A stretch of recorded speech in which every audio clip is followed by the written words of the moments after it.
if you're holding us to high standards, you really shouldn't. Like, I don't want him to feel like he has to be her big brother or take care of her. This could all be gone tomorrow. I'm a person. I'm a human. Right. I'm going to F up. Hello. Hello, friends. Welcome to Love This For Us. Yeah, a little discombobulated. We don't have the podcast app. And it's just, you know. Yeah. And we're in a different place because we're in the middle of an unexpected renovation. We went to have some new carpet put in a week ago today. Pulled up the carpet in the bedroom, and the floor underneath it was ruined from a previous, that's a whole nother story.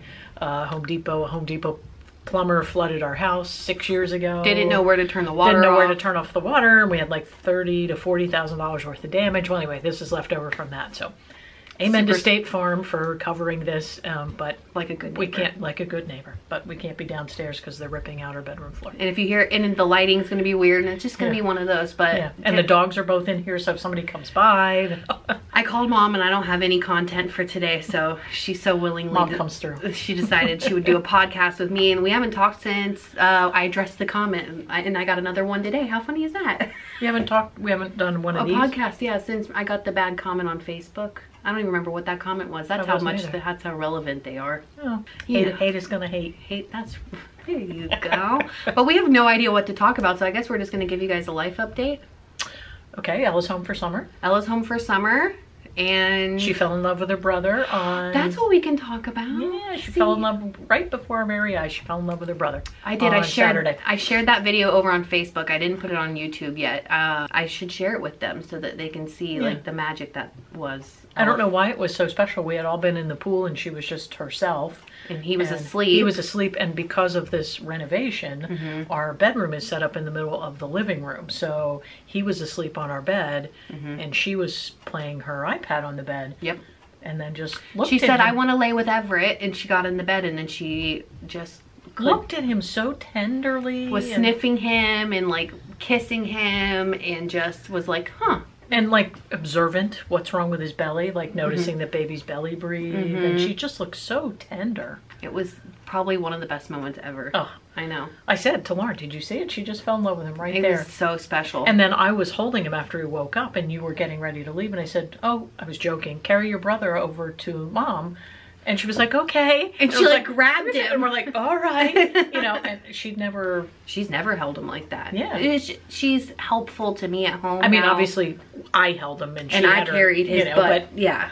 She felt like she got to carry her brother. She's very in tune with him now. I think it's because he's getting older and she's just able to, I don't know, like he's she can tell that he's an audience too, because he follows everything. She's always loved an audience. Oh, yeah. She's got a built-in audience now. And she likes to be a helper. I didn't realize that about her. I think it's because she's always demanding things from us, and that's not me being mean. That's just Ella wants what she wants, and we're there to serve, and you know, that's just who she is. But she's so willing to help me with him. Like when John's doing whatever he's doing, she'll go get the formula out of the fridge, and she'll go get my pillow and pick up a binky, or she'll help me out. And that, it's just, she's come such a long way. Our sweet I'm girl. so glad to have given her a sibling. I was scared to give her a sibling, but now looking back, I would give her like 1,000 siblings, because she's just adjusted so well. And we were talking about it last night, that even though he's younger, you know, he may be her big brother in the sense of, you know, Ella's going to navigate the world fine, but some of those maybe social clues or things like that, that he can, you know, when, you know, we aren't around for whatever reason, that he can maybe help her with, I think that kind of thing. Because there is an age difference, but like, I think it'll catch up eventually. Does that make sense? Yes. And that's me putting limitations and expectations, and I could totally be wrong there. You know what I mean? So I don't want to put any limitations on Ella, and I don't want to expect too much out of Ev. Yes. Like, I don't want him to feel like he has to be her big brother or take care of her or whatever that may be. Because I do think Ella will navigate the world just fine. Oh, yeah. She already does. So, I mean, she's only 8. But she may be the kind that, like, she'll be able to, like your father, like, okay, that drain needs to be redone, and she'll figure it out, and he's the brawn that calls the people, gets it done for her. It's like John and I, we always say, like, John struggles a lot with, like, social anxiety, and he's not overly extroverted, and he struggles with things. And Ev is a lot right now, a lot like me, super chatty and like social, and Ella's a lot like John in that way. And I think that's why John and I work so well, is because we're very different, very different. And I think Evan and Elle are right now very different, and I think that they'll complement each other well. They do already. Yeah, I'm nervous for Ev when he gets older, if he does maintain his socialization and all of that. I got nothing productive done in my formative years because of my socializing. Oh, I see what you're saying. Yeah. As far as school, I was like, because Ella does great in school. Right, because she wants to. She loves to learn. She loves to read. You flat out would say, "I go to school to see my friends." Yeah, and I'm like, "You go to school to learn and do your homework. I go to school to see my friends." That worked out really well. And it showed for in me. her grades. It really did, but it's not because I'm not smart. It's just because I wasn't paying attention. No, it was, and because you were smart enough and so smart to be able to pull it out of your behind. I love that. Always at the 11th hour. Yeah. You're like, yeah, I'll push. Yeah, later. The second they said I couldn't walk at graduation if I didn't get straight A's, I got straight A's. You were really upset with me about that. But I got straight A's. Yeah, you did. My health teacher, he gave it to me. Who was that? I don't remember his name, but all I know is he gave me, I took the final in the back room, and he gave me the study guide that had the answers on it, and the study guide and the tests were exactly the same. They wanted me out of there, which is fine. I don't even know his name. I don't even know his name. But I feel like, I don't know what where I was going with that. Well, everybody is different, and you, from your experience, can dial him in if he's turning into a social butterfly or whatever. And who knows, this sounds like the Jetsons or something, but who knows what school will look like by the time ever it goes. A smaller school, a charter school, he may be a super athletic, want to focus on whatever that kid and do homeschool. So who knows what school will look like. You don't know anything in the future. That's like the fun part of it. Right. Because high school me would have been like, I'm not, because in my generation it was you went to high school, you went to college. That was like you had to go away to school and get your degree. I don't need a degree for what I'm doing, and I don't ever want to push the narrative like you don't have to do good in school, you could always be on the internet, because I feel like that's kind of irresponsible. Right. But it worked out pretty great for me.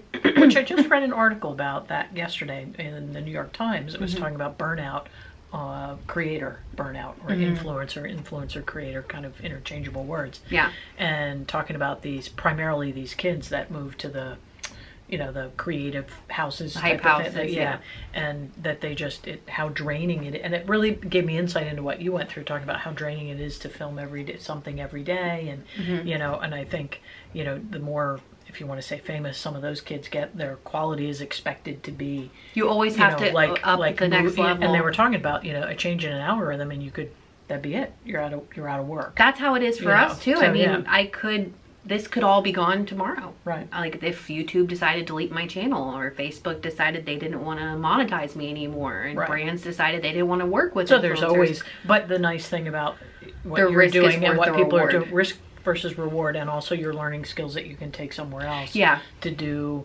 You could own your own business. There's all kinds of stuff. So. We really digress now. Yeah. College. The more and more trade schools, or some people. I went to college, but I'm a generation behind you, and that's what you did. But you went to college for what you were doing. Does that make sense? Right. Yes, it was all relevant. I went to, if you want to call it, community college to get certified to do my job, and then all of my education was to progress at my job. That job. And it was, right. It really focused. Did benefit your career and able to help you go further. And that's the good thing about college, if you have a focused career. But like, I went into college after I had Ella. I went back to school. Oh yeah. And I did really well. I got on the dean's list. I did super well. But what were you thinking you were going to do? I had no ever-loving clue. Was it just to feel like you were moving forward? Remember, I had a brief period. I wanted to be a victim advocate for like foster families. Oh yes. And that was like what I was going to do. Like a social worker type basically, of thing. Because I had no idea what I wanted to do. And I just couldn't maintain, because then the whole autism diagnosis progress started, and Ella became my focus. Right. Well, your life took the turn it was supposed to. And then when she started full-time at school, I was like, I need something. And I filmed my first video like a week after she started school, and in front of that window. I know. Well, we always have to pay attention that it doesn't go to sleep. And everybody always asks how you are, and I had a lot of questions. Like, everybody always wants to know about your life story, like being a paramedic and a firefighter and stuff like that. And I feel like we should talk about that, or you should talk about that like sometime. But I don't know if you're there yet. No, just getting through life right now. You okay? Yeah, okay. It's a lot. Been living in a construction.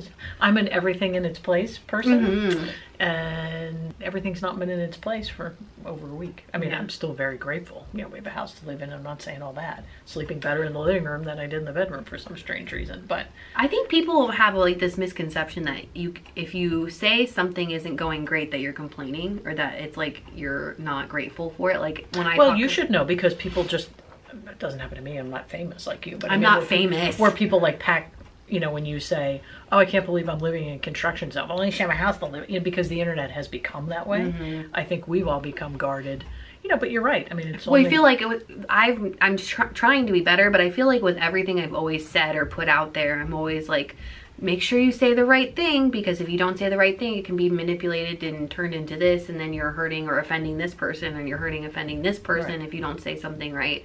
And well, I cannot do that anymore. I'm so over it. It does get exhausting. I can't do it. I am who I am, and I feel like people who know me or want to even take the chance to know me know my intentions are really good, and I really don't ever want. I love all people. I love anyone. If you're good to me, I'm good to you. I don't hold judgment against anyone. It's a shame that anyone. You know, I'm working on a internet thing for a client, and I know it's just going to be, you know, the internet can be it's the Wild West right now. It can be very mean and judgmental. I've learned to kind of not be so woe is me. Like I, you know, yes, from my OCD, I don't know what label you want to put on it, but everything scattered around downstairs in no sense of order is hard for me. That's just hard for me. I'm still thankful that, you know, the house didn't fall down, and we had somewhere else in the house to move the bed. You know, I'm thankful for all that, but it is hard for me to. And it's okay that it's hard for you. Yeah, and so you're allowed to say it's hard for you, and you don't have to be like, but I'm happy to have a house.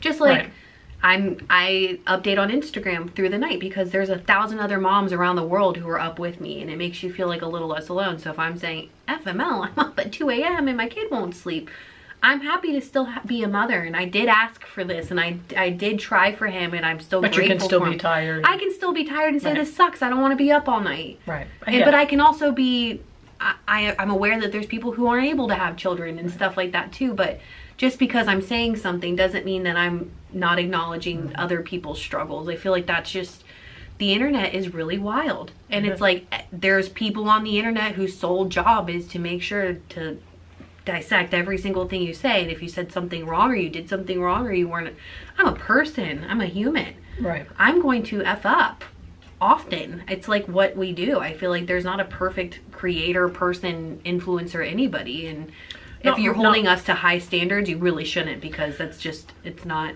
Well, let's talk about that right here. We just talked about something that Lauren's going to edit out, and you'll never know. But because it can be triggering. Sorry, we just had a little conversation. I didn't know we couldn't talk about that. No, we can talk about. That's the thing. Is like I know it's a complicated world out there. I can't do anything right. Just don't look to me to be your social justice warrior or your somebody you have on a pedestal. Please don't let me be that person. Please. You're on my pedestal. You're my pet, and that's how I look at you. But I feel like if you relate to me, that's amazing, and like we can be friends and we're on the same level and the wavelength, but don't ever put me up here. No, we all have a battle. We all have our own. Don't expect me to say the right things all the time, and I can't be that. I can't. I want to be that, but it's a lot of pressure to be that. No, we have to be ourselves. We do better when we're ourselves. We do better when we're ourselves. And that's the beauty of Ella, is always herself. Always. She could care less. Two patoots. She doesn't care. She doesn't care. Yeah. And like, she got her report cards back this year, and there's a lot of questions about Ella's schooling. Yes, she's in 2nd grade, but it's not linear. Does that make sense? So if she's on 4th grade reading, that's what they're doing. If she's in kindergarten math, that's what they're doing. She will be going into 3rd grade, but the way things are graded and the way it works. Is that her age grade? Her age grade is 3rd grade. Okay. But she's at a 5th grade reading level and at a 1st grade math level and maybe a 2nd grade science. They don't just work on 3rd grade things. Right. It's almost kind of like Montessori in that sense. And right? there's an extra part of her learning, which is social skills. That's like her big thing. They work on Ella initiating conversation with her peers, Ella being able to work with her peers and interact with her peers.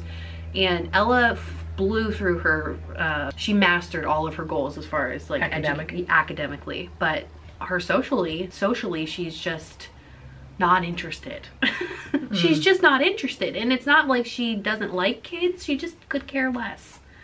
And maybe she'll always be that way, and that'll be the thing that'll be unique about her. But I noticed she's asking questions in a different way. She asked, however, if you include that clip about when she asked about his belly, what's his belly doing, and Opa Friedhelm makes bread now, and he's got this big container that he makes bread, and it rises in it, and then he can break off a piece and make a loaf, whatever.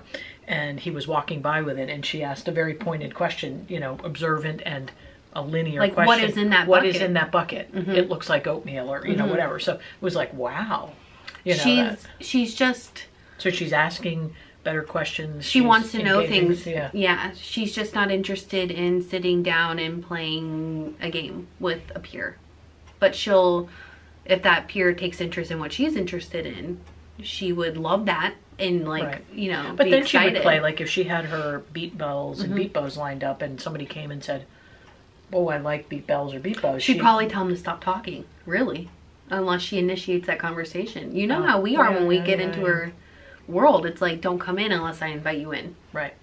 That's how Ella is. Yeah, true. I love that. Unless you hit the nail on the head with her and she's like, she gives you that really mischievous like, look. You get me? You get it? You're not going to say something that's going to trigger me? Because Ella's easily triggered. She really is. But she's also she's just blossoming. I'm so proud of her. I'm sorry we didn't get to go to the beach today. Me too. Was she disappointed? No, she hasn't even brought it up. Okay, well then she didn't care. She does not care. I was the only one that was tearful. Were you really? No, I wasn't. Oh my gosh, see, that's what I felt bad about. I knew it. Tearful. I knew it. Thank you guys for watching and loving my parents and loving me, and thanks for loving my girl. Being understanding. And next time I can tell them your birth story. Do you do that? On her birthday, every year I tell her the day, she can tell it, the blow by blow of the day she was born. It's riveting stuff. It is riveting stuff. I love hearing it though. It's tradition. Yeah. Yeah. I was just telling, who was it talking about? John, when he carried Ella, when Jeannie and I found him, when he was like, huh. He did so much better this time with that. Yeah. Oh yeah. He was like one arm, you know, like, huh, this is nothing. This is my second. He is such a great dad. Oh my gosh.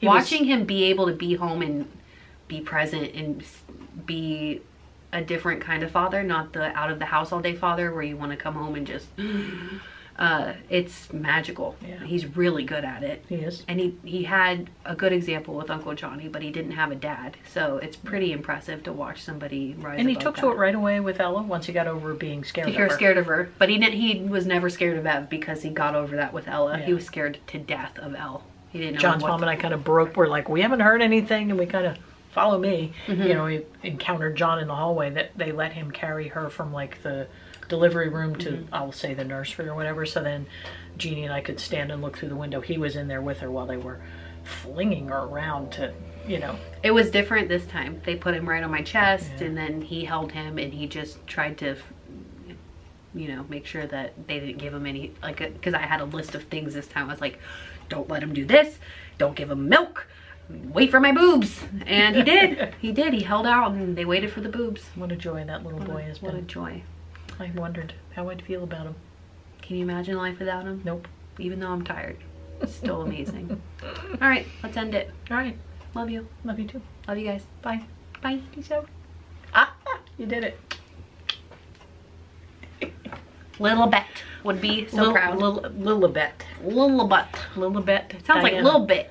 I think that maybe I might be saying it wrong.